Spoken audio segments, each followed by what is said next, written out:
साथी रंगमंच की मासिक बैठक में आप सभी का स्वागत है। आप सभी को हमारा नमस्कार। नमस्कार माधव, नमस्कार नमस्कार।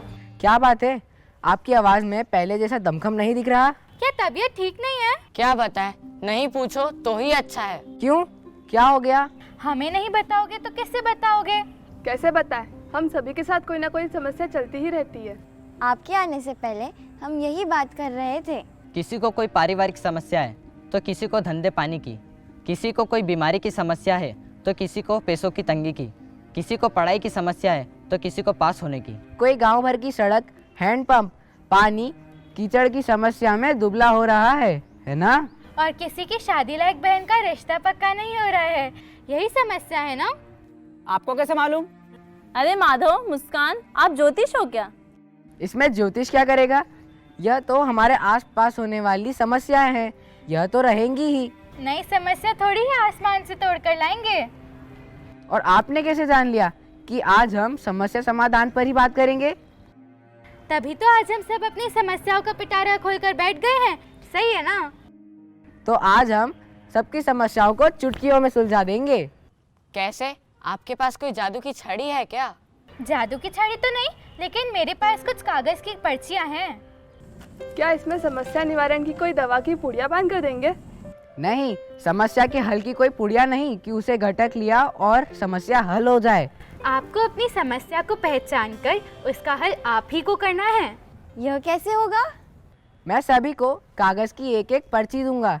आपको उस पर्ची में अपनी अपनी समस्या लिखनी होगी। उसके बाद इन पर्चियों को मोड़कर मेरी टोपी में रखना होगा।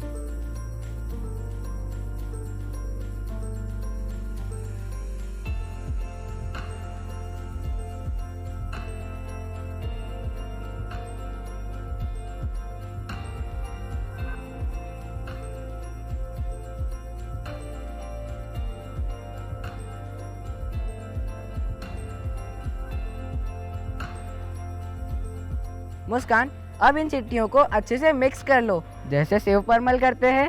हाँ, कर दिया मिक्स। अब आप इसमें से एक एक पर्चियाँ उठाएंगे।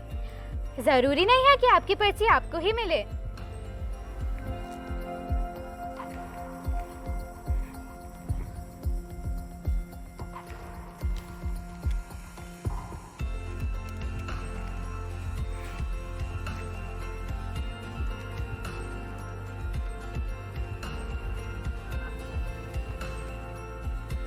अब आपके पास आई जो चिट्ठी है उसको खोल के पढ़ो और उसकी समस्या को देखो।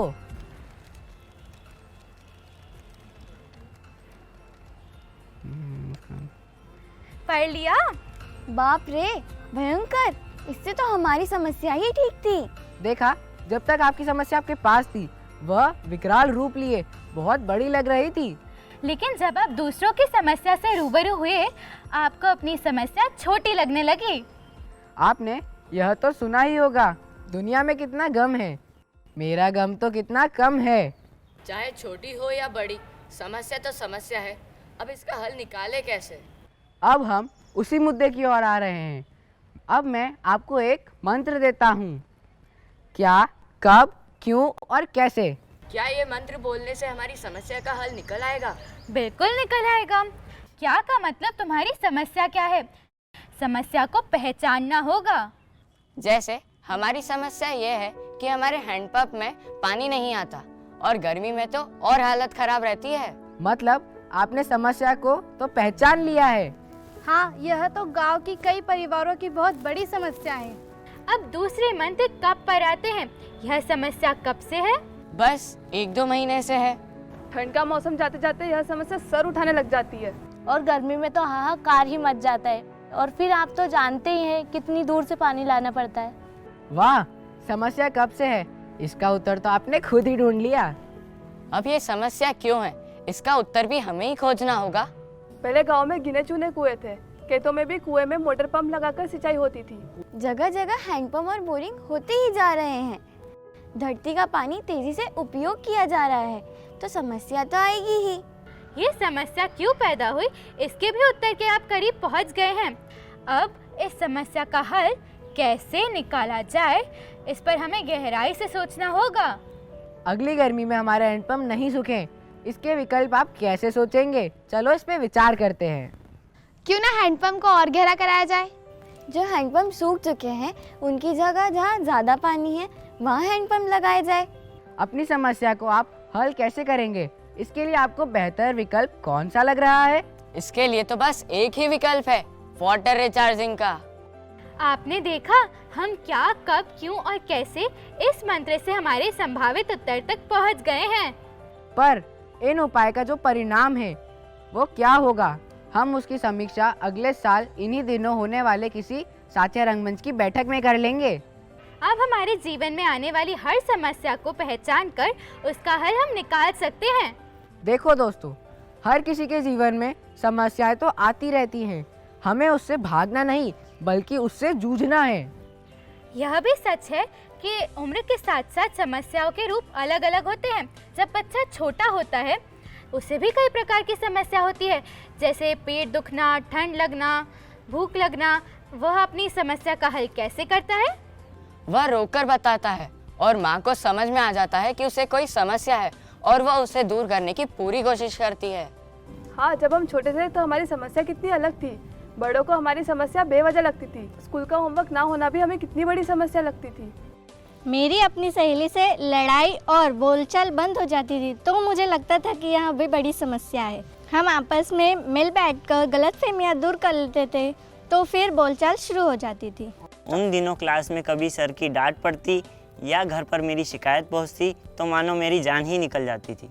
फिर आगे से ऐसा न करने की कसम खाने के बाद ही समस्या हल हो जाती। मुझे 8वीं क्लास के बाद पढ़ाई करने के लिए मना कर दिया था। बड़ी मुश्किल से माता पिता को मनाया, फिर आगे पढ़ाई कर सका हूँ। मतलब जब आप छोटे थे तब भी आप समस्याओं से लड़ रहे थे, पर आज जब आप उनके बारे में सोचोगे तो हंसी ही आ जाएगी। उम्र के साथ साथ समस्याओं के रूप अलग अलग होते हैं। किशोर आयु के लड़के लड़कियों की समस्या अलग अलग होती हैं। हाँ, जैसे मुझे मुहासे निकलने लगे, आवाज़ भारी होने लगी तो मुझे लगता था कि दुनिया की सबसे बड़ी समस्या मेरी ही है। मुझे मासिक धर्म शुरू होने और शारीरिक परिवर्तन के साथ भी ऐसी ही समस्या महसूस होती थी। किशोर आयु की समस्या अधिकतर खुद से या शरीर की जानकारियों के अभाव के कारण होती है। इस उम्र में होने वाले हार्मोनल चेंजेस और इमोशनल उतार चढ़ाव के कारण कई समस्याएं पैदा होती हैं। यह समस्या कभी कभी दोस्तों की मदद से और कभी परिवार की मदद से और कभी कभी तो स्वास्थ्य सलाहकार की मदद से हल हो जाती है।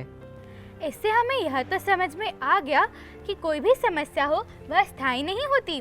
जब हम समस्या का कारण ढूंढ लेते हैं, समस्या का समाधान स्वतः ही निकल जाता है। और जब समस्या का हल मिल जाता है वह चुटकियों में सुलझ जाती है।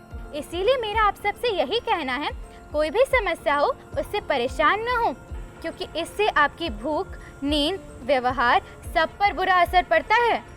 यह भी ध्यान रखें कि समस्या को सही समय पर उसका कारण ढूंढकर हल नहीं किया गया तो वह विकराल रूप ले सकती है और वह और उलझ सकती है। हाँ, हमने देखा है जब समस्या का हल मिल जाता है तो हमें बड़ी राहत मिलती है और सुख चैन की नींद मिलती है। हाँ, मुझे भी जब समस्या का हल मिलता है तो ऐसा लगता है जैसे मुझे फिर से नया जीवन मिल गया है। अब हम आपके बताए तरीके से ही समस्या क्या है, इसका कारण क्या है और इसका हल कैसे निकालें, यह सोचेंगे। समस्या किससे है ये भी ध्यान रखेंगे, जैसे घर के लोग आपस में मिलकर घर की समस्याएं निपटा लेते हैं। अब हम सत्र समाप्ति की ओर बढ़ चुके हैं। अब हम एक खेल खेलेंगे। सभी लोग गोल घेरे में खड़े हो जाएं, हाथ पकड़ के, और गोल घूमें। कविता, गोल घेरे के बीच में जाओ।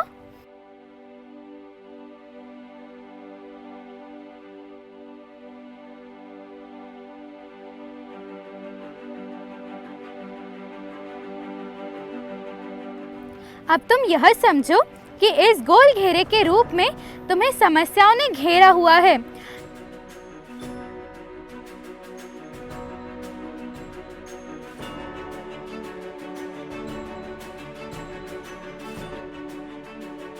तुम्हें इस समस्याओं के घेरे से बाहर कैसे आना है, इसके विकल्प ढूंढना है।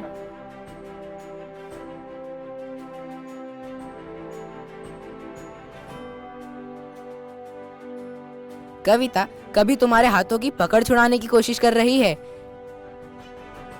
कभी हाथों के नीचे से निकलने के लिए, और कभी तो ऊपर से कूदने के प्रयास कर रही है, यानी कि समस्याओं को हल करने के विकल्प तलाश रही है।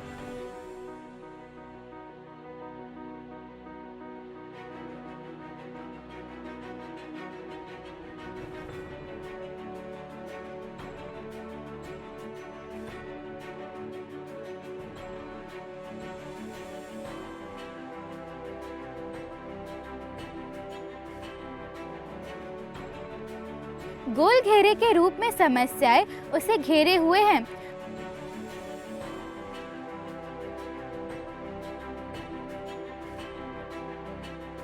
और देखो, आखिर में कविता ने दो प्रतिभागियों का हाथ पकड़ के नीचे से छूटकर भागने का विकल्प तलाश ही लिया।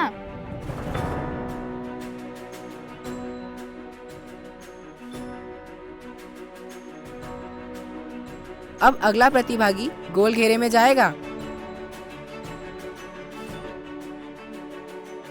समस्याएं उसे घेरेंगी, निकलने नहीं देंगी, और वह निकलने के विकल्प तलाशेगा।